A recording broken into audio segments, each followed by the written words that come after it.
Hoy es 23 de abril del 2024. El tema de hoy voy a complementar sobre un video anterior que hice en las afueras de la cárcel de Villahermosa para mirar la situación poblacional de las cárceles, por lo menos acá en mi tierra, en el Valle del Cauca, acá en Cali, y la cárcel de Jamundí. Aunque ese video es ya viejito, eso es una situación de hace 4 años, pero quiero ver para que ustedes lo miren, o miren cómo es esa cárcel. Pero básicamente entonces hoy voy a hacer unas reflexiones muy puntuales sobre la reforma urgente a la justicia hoy 2024, año 2024. Y entonces me encuentro con un documento enviado por la Corte Suprema de Justicia al ministro Néstor Osuna el pasado 24 de febrero.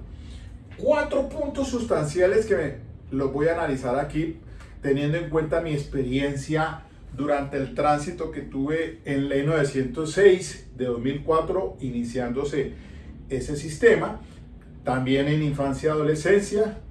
Y así entonces vamos a mirar desde esa perspectiva cómo podría ser una solución plausible descongestionar nuestras cárceles en Colombia.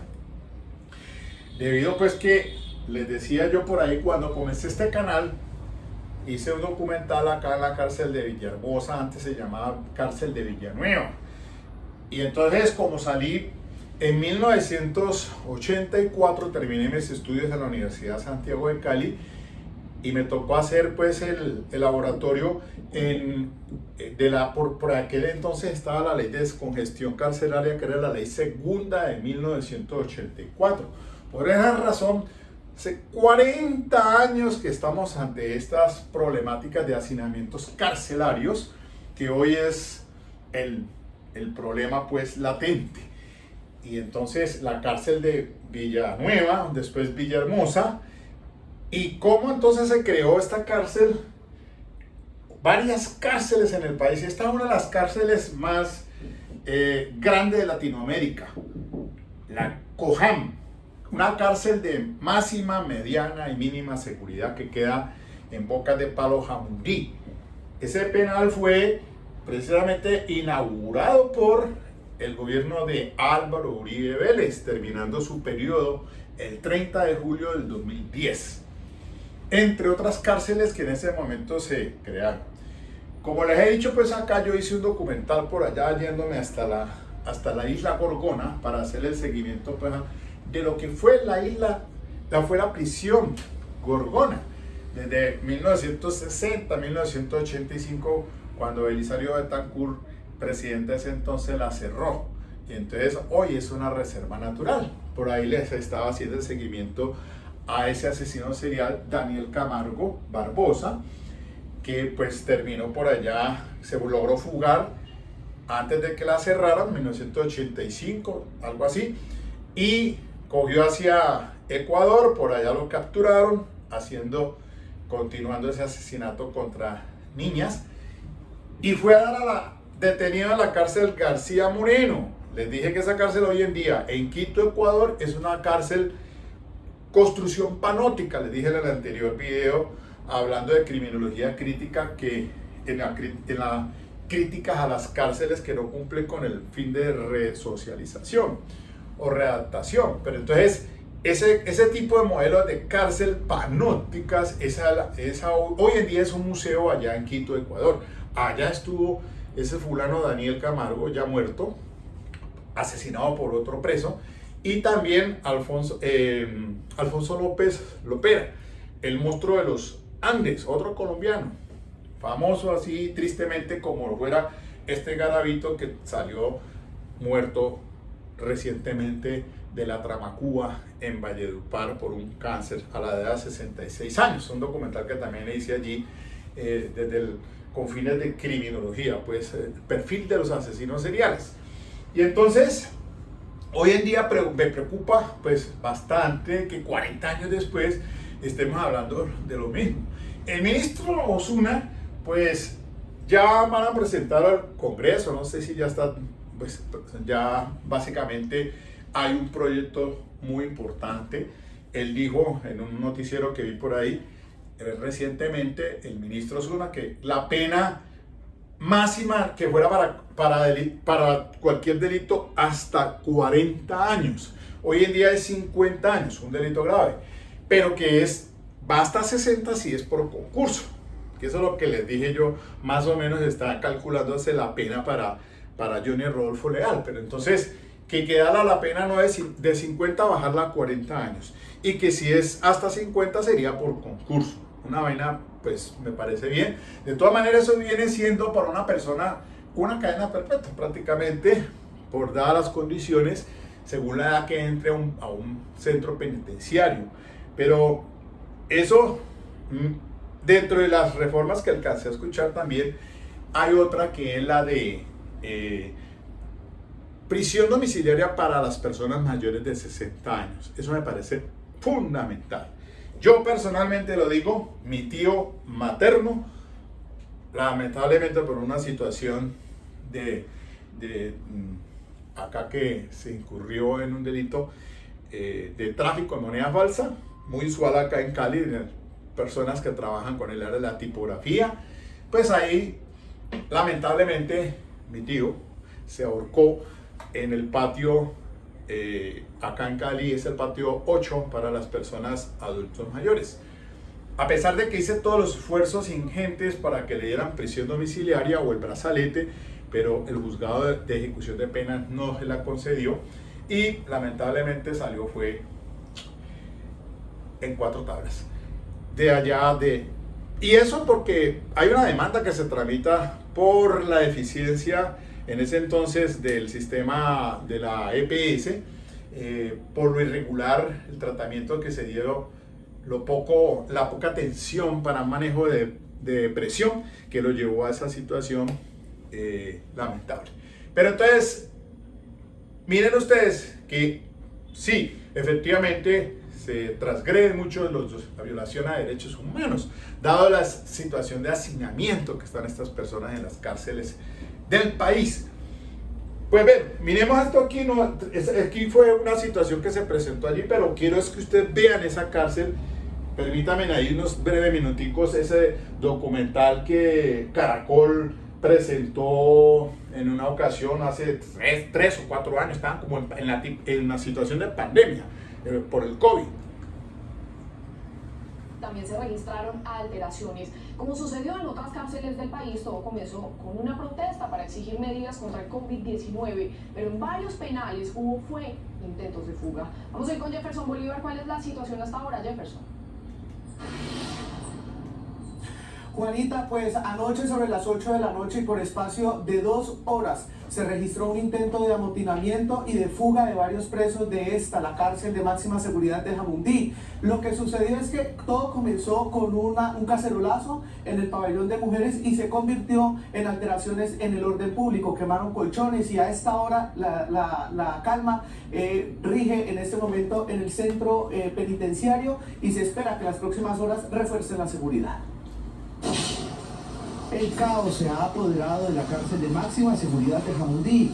Diferentes alteraciones en el centro de reclusión tienen en alerta a las autoridades.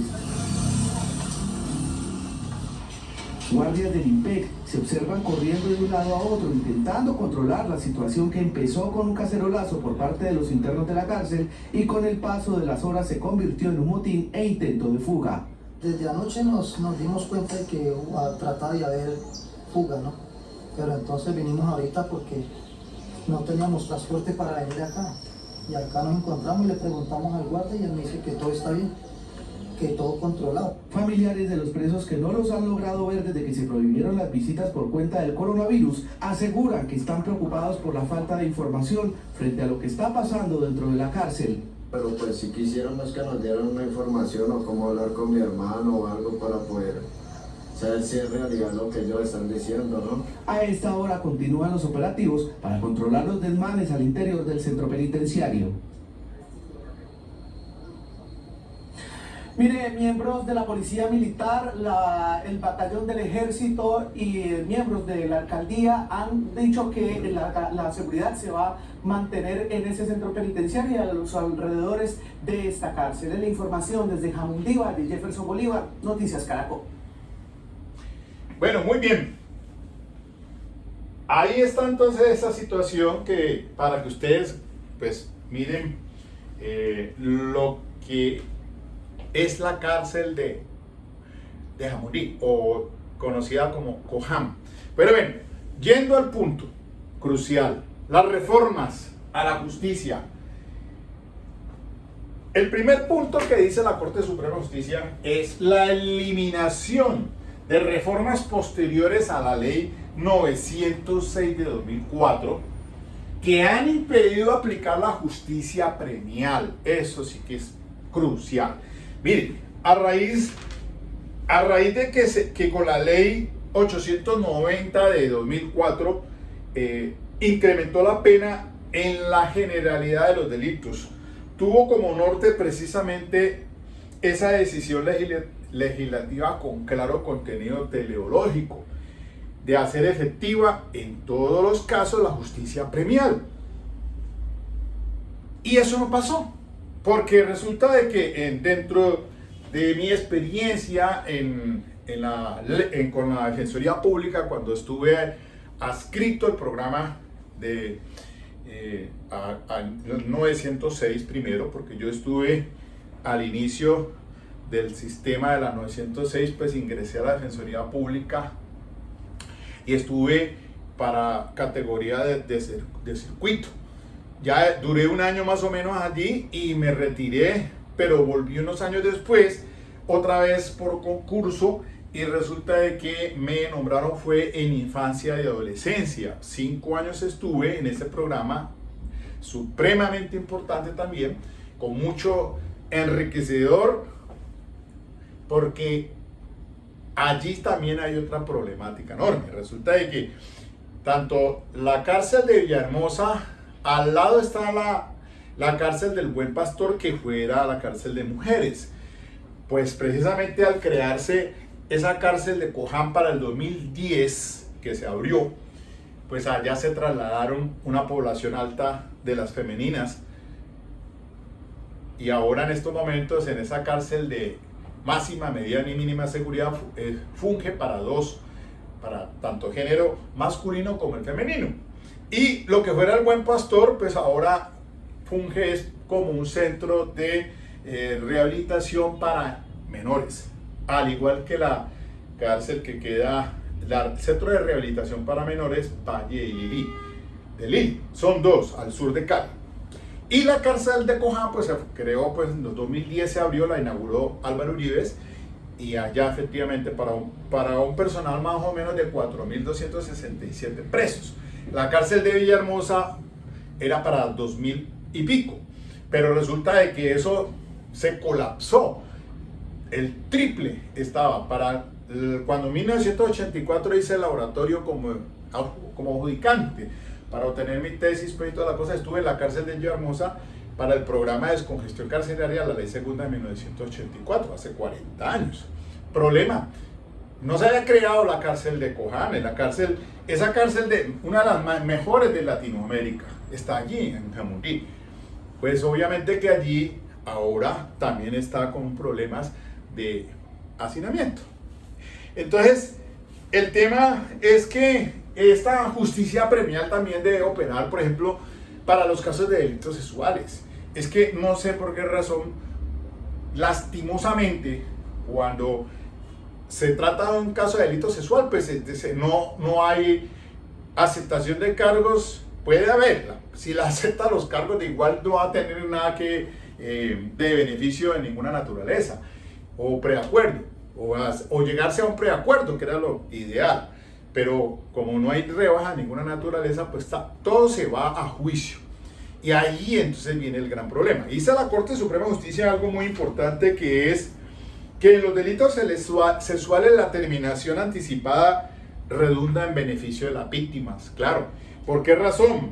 Por la posibilidad de la revictimización. Muchos de esos procesos están vinculadas a las víctimas son familiares. Eso lo sabemos muy bien. Entonces, al paso que obviamente llevará muchas veces a que no haya justicia pronta y cumplida y termine en absolución, porque no todos los fiscales son personal con una experiencia amplia en el tema de los contrainterrogatorios y la introducción de evidencia física en el juicio oral. Eso se lo dije yo acá con el tema de Johnny Rodolfo Leal. Pues Mario Burgos eso no fue un fiscal excelente, pare de contar, con toda la capacitación que tiene ese fiscal, pero yo diría, y en otros casos, hay fiscales que por la carga que tienen prácticamente están estresados. Por eso el fiscal que se suicidó recientemente allá en Girardot, y eso lo comenté aquí en el canal, de allí que muchos fiscales pues están atiburrados de trabajo y mentalmente no dan palo con bola. Entonces, ¿qué se va a ir a un juicio en unas condiciones? Aparte de eso, la capacitación exigente que se tiene que tener para los juicios orales, porque por ahí se puede caer frente a la introducción de las evidencias físicas. Es el caso de Johnny Rodolfo Leal, que fue duro porque eso es a base de indicios. Y entonces se van a un juicio y por eso les dije yo la sentencia de la doctora Patricia Salazar, la 43916 del 2016, sobre todo el tema de incorporación de evidencia física y su valoración en el juicio oral. De allí que ahora la fiscal nueva, que reemplazó a Barbosa, pues su programa, o por lo menos su proyección que tiene, es capacitación al máximo a los fiscales para juicio. Entonces, eso me parece plausible, es decir, permitir entonces eliminación de todas las reformas posteriores para que pueda aplicarse la justicia premial en general y se obtengan los beneficios. Si una persona llega en la misma aceptación de cargos en la audiencia de imputación de cargos, aunque ahí pues muchas veces los abogados decimos no, pues no lo aceptes allí porque en ese orden de ideas una aceptación de cargos queda libre al azar del juez. El juez es el que se tiene que mover en los rangos, en los cuartos, no sé qué. Sin embargo, cuando se va a un preacuerdo con el fiscal, uno le dice, bueno, vamos a negociar, a ver qué me das y yo qué te doy. Es decir, mi cliente se va a allanar a los cargos, va a aceptar los cargos, pero por favor, tal cosa. Entonces, el tema es la pena y también los subrogados, porque ese es un gran problema al que me voy a referir ahora. Por la misma Corte Suprema de Justicia hace esa anotación. Entonces, permitir a la justicia premial, es decir, para todos los delitos, no excepcionalmente. Lo que pasa es que hay mucha restricción, incluso para los delitos que se cometen contra menores. Entonces, la ley 1096 de 2008, que es el Código de Infancia y Adolescencia, también allá hay unas restricciones frente a ese tema, en tratándose de delitos que atentan contra la vida de los menores y de los delitos que atentan también con las conductas sexuales. Entonces, es muy importante revisar ese tema puntualmente. Yo pienso que es necesario que el ministro Osuna pues efectivamente entre a revisar minuciosamente este tema de la justicia premial.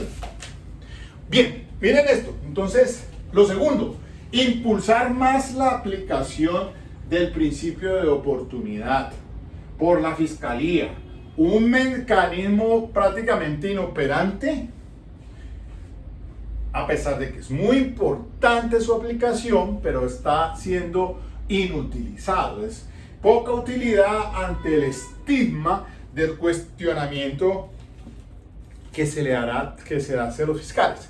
Un fiscal que se atreva a presentar una solicitud de principio de oportunidad ante un juez de control de garantías, pero le van a decir, no, es que usted lo que está tratando de hacer es otra cosa. Entonces es el cuestionamiento, viene todo el tema de las investigaciones, y por eso los fiscales le sacan el cuerpo a ese tema del principio de oportunidad.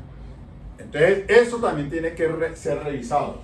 Tercero, modificación normativa que obligue a definir desde la aceptación unilateral de cargos, es decir, cuando se allanan, cuando van a la primera diligencia, las del combo, legalización de captura, imputación y medida de aseguramiento. Entonces, es decir, ante esa aceptación unilateral de cargo o la firma del preacuerdo, que es lo más aconsejable muchas veces, decir, ve, acepten más bien el preacuerdo para obtener una conversación con un acercamiento con el fiscal.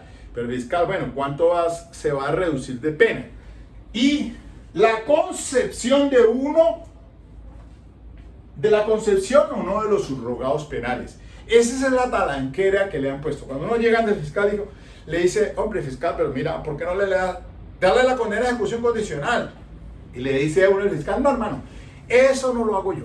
Váyase allá del juez a que pídasela al juez. Y ya, problema. Entonces van y apelan de esa decisión de la CUO, se va a la CUEN y de vueltas y vueltas y vueltas. Le ponen talanquera a una negociación que, como está diciendo la Corte Suprema de Justicia, entonces, en este tercer punto, debería realizarse una modificación normativa que obligue desde la aceptación unilateral o los preacuerdos cuál es la pena aplicable y si se le puede conceder o no los subrogados. Es que eso es muy, pero muy también de especial importancia. Otro cuarto punto es el de la justicia restaurativa. Esto sí que es un inconveniente. El libro sexto del Código de Procedimiento Penal, la ley 906, pues establece todo acerca de la justicia restaurativa. Y allí también hay otro gran problema. Y la Corte dice, le sugiere al ministro de Justicia modificar todo el libro sexto de la ley 906, porque no conduce en la mayoría de los casos a mayor efectividad de la justicia. Y es que eso pasa porque, salvo algunos casos, por ejemplo, en tratándose de delitos contra el patrimonio económico, ustedes recuerdan que pues, si se va a negociar con la fiscalía, el fiscal le dice, bueno, devuelve el 50% y asegure el remanente. Eso en la figura de los preacuerdos, listo. Puede hacerse para efectos pues, de obtener beneficios. O también la reparación del daño, el resarcimiento del daño para reducir la pena. Pero resulta de que irse a una reparación integral después de que se anuncia el sentido del fallo, eso le sacan, vea, yo tuve mi experiencia en infancia y adolescencia, los jueces le huyen a eso. La mayoría dicen es que yo soy penalista, no soy civilista. Esa vaina es como para que vayan allá ante un juez civil y que se obtenga todo el tema de la reparación integral. Y es que es cierto, es cierto. Entonces eso lo tienen que mirar porque realmente lo que está diciendo la Corte Suprema de Justicia allí me parece muy importante en este tema pues en cuanto al libro sexto sobre la justicia restaurativa, porque la justicia restaurativa pues tiene que ver todo con el tema de la conciliación preprocesal, el tema de la mediación y eso también es importante allí pues meterle la mano a ese tema.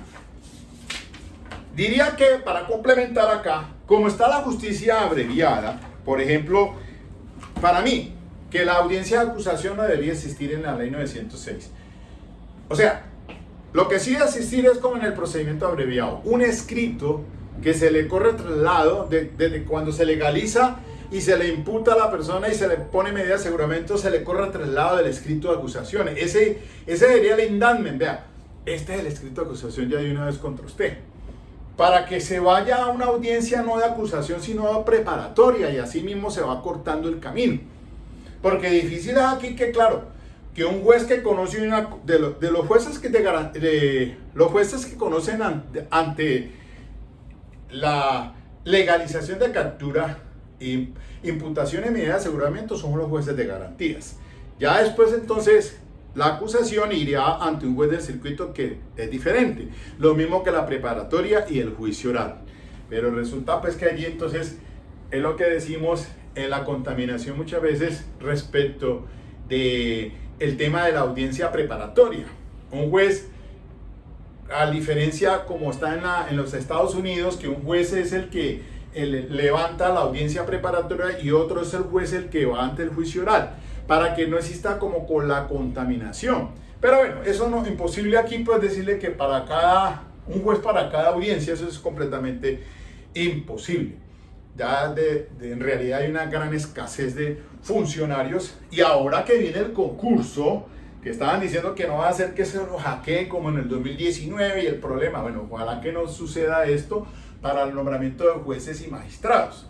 Pero entonces, claro, implementar la planta, aumentar la planta de funcionarios en fiscalía y en la judicatura, porque se necesita pues también más debido a las causas se han incrementado, y aquí tenemos un problema. Todos los días hay judicializados, hay personas capturadas, todos los días estamos oyendo, y ustedes lo ven en televisión cada rato, que capturaron la tal banda que no sé qué, bueno, etcétera, etcétera, etcétera. Es el pan de cada día. Diríamos que por eso van ante un juez de garantía y todo el mundo queda detenido, 10, 15 personas, y ahí estaba entonces aumentando la población. Ya la población carcelaria, Villahermosa y la de Coján, no da abasto, y entonces por eso todas estas estaciones de policía andan rodantes por aquí. Un problema que conozco yo de propia mano desde el año 2000, más o menos, cuando estaba aquí de comandante el general Naranjo, que después fue director de la policía. En el año 2000, porque yo salí en el 2004, ya con el tiempo, y en el 2000 estaba como juez de instrucción penal militar, conocí cantidad de procesos penales por el delito presuntamente de fuga de presos. Gran problema que los policías tengan que asumir responsabilidades que le atribuyen al INPE, que le corresponden constitucionalmente al INPE. Un funcionario no puede tener doble función. Si en las estaciones de policía deben estar las personas durante el tránsito de las 36 horas para dejarlo a disposición del fiscal al juez de garantías, y entonces que ya se le resuelva el tema de la medida de aseguramiento y se disponga en qué cárcel va a quedar detenido si es que se le impone medida preventiva. Pero las estaciones de policía fungen de cárcel, y hay personas hasta condenados allí, completamente quebrantándose, obviamente todo en relación con el tema de los abogados que tienen que estar haciendo la visita de los familiares, el tema de la alimentación, el tema de salud, etcétera, etcétera, etcétera. Por lo menos en Coján está Coján, un establecimiento penitenciario de máxima, mediana y mínima seguridad, donde se clasifican personas, las mujeres en tal pabellón, los hombres en este otro. Ustedes vieron ahí un edificio como de 5 pisos. Cuando usted llega allá encuentra, por eso es que me recuerda las cárceles panópticas, es decir, de donde están las garitas, el vigilante está, como decía Michel Foucault, vigilar y castigar. Entonces se tiene visibilidad sobre ese bloque, pero como allá también hay unos pabellones, pabellón psiquiátrico, pabellón para las femeninas, y hoy en día pues esa cárcel hay que reconocerlo, que allí sí se despliega todo el tema a fin de que esas personas que ya están condenadas pasen al programa de ejecución de penas para ya el descuento del tiempo por estudio o por trabajo. He visto allí por internet, ustedes lo ven, que se capacitaron y que obtuvieron su bachillerato, etc. Es decir, esa cárcel como tal, desde el 2010, pues a pesar de las restricciones y limitaciones que hay y también con la logística, por lo menos se dice que es una de las más grandes de Latinoamérica, y diría yo pues que efectivamente sí, mirando la estructura que tienen y que cumple entonces con esa finalidad, que la pena sea para que la persona se rehabilite, se reincorpore al seno de la sociedad. Por lo menos ese es el objetivo de la pena, una pena retributiva, el tema pues del fin de la pena, para que me entiendan. Entonces, allí hay que trabajar mucho sobre eso. Me parece que esperemos a ver el ministro de Justicia, el doctor Néstor Osuna, con su personal, el equipo integral que deben de tener de estudio sobre esto, a efectos de conocer qué reforma entonces es la que viene a esta ley 906 de 2004, por lo menos, no a la 1098, el Código de Infancia y Adolescencia, esa como tal pues todavía está bien, pero el tema de la 906 sí tiene que meterle la mano a esto, sobre todo este primer punto de la eliminación de las reformas posteriores que limitan la justicia premial. En fin, esa es una política sana. Miren ustedes, 2024, yo ya hablo de 40 años más o menos funcionando ese tipo de cárceles, y que ojalá, posiblemente, ojalá esté haciendo un video aquí dentro de 10 años, para no el 2024, sino el 2034.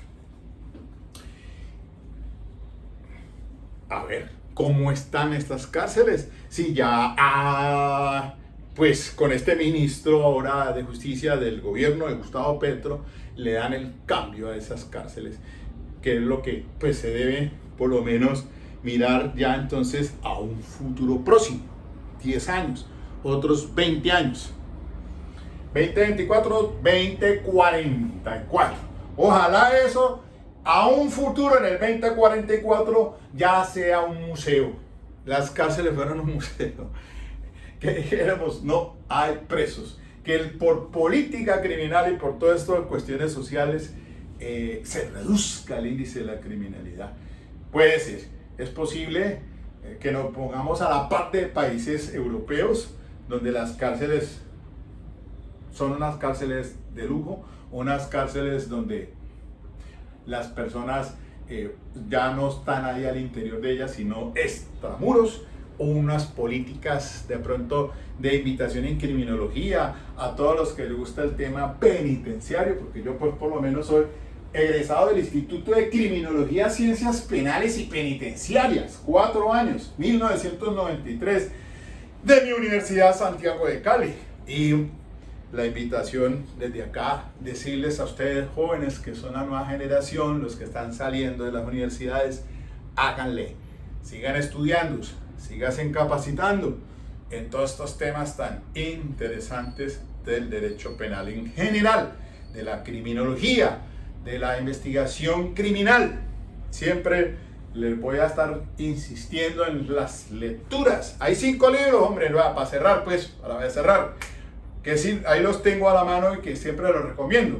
Recientemente, Arturo Pérez Reverte, El problema final, vive todavía el español. Es un tema importantísimo. Está también Edgar Allan Poe, que les he dicho, Los crímenes de la calle Morgue, de Arthur Conan Doyle, británico. Está el perro de Baskerville, de Arthur Conan Doyle. El asesinato de Rogelio Ackroyd, de Agatha Christie, tema importante. Y El misterio del cuarto amarillo, sí, de un francés, Lurus, le dije a usted también el nombre. Bueno, ahí se me escapa. Pero bueno, todo esto dentro de ya finalmente para incentivarlos a ustedes a que miremos a ver y que sea el año del cambio, el año una cuña aquí para ahora que le salieron todo el mundo a protestar allí, pues al menos escuche, presidente, a la oposición. Pero bueno, eso el tema del ministro de Justicia, Néstor Osuna, una persona muy calificada que le está poniendo todo el empeño, por lo menos en estos 2 años de gobierno que les queda. Estamos hablando del 2024 al 2026, ya después vendrán 4 años de otro gobierno, quién sabe quién venga, pero pretendemos que estas cosas para la reforma de la justicia sea pronto, para darle una solución pronta al problema del hacinamiento carcelario y un esquema diferente a esos procesos penales. Chao, chao.